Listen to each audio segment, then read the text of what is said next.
When I went to go install the new toilet, I noticed that the existing flange was cracked and broken.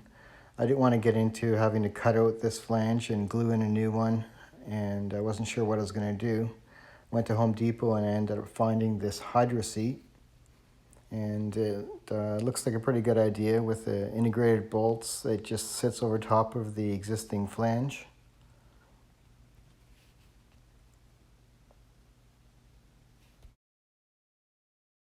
This is the box that it came in, Hydroseat Toilet Flange Repair.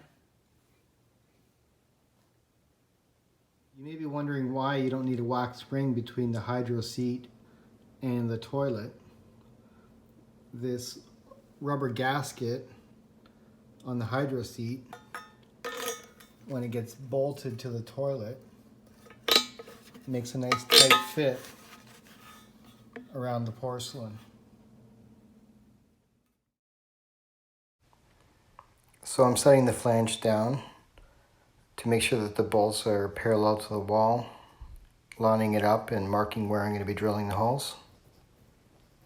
You want to get the Hydroseat to basically sit on top of the existing flange. You're going to have a wax ring in between the two, but I think the idea is that you want to try to minimize that gap there. When the angled feet are flush with the bottom edge of the toilet, there's a gap between the Hydroseat and the toilet. And according to the installation instructions, there should be no more than 3/8 of an inch gap between the bottom of the angled feet and the installed floor.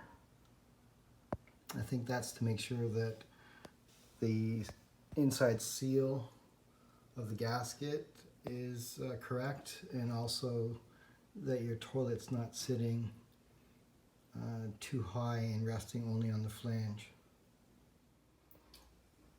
I've done a dry install just to make sure everything's lined up properly before I put the wax ring under. Now I've placed the wax ring underneath the Hydroseat and pushed it down with my hand to make sure that the angled feet are level with the floor. After I screw it down, you can see that some of the wax squeezed out all around the Hydroseat, so we get a good seal. Next, I lowered the toilet on top of the bolts. Then you install your washers and tighten down your nuts and put your caps on, and you're all done.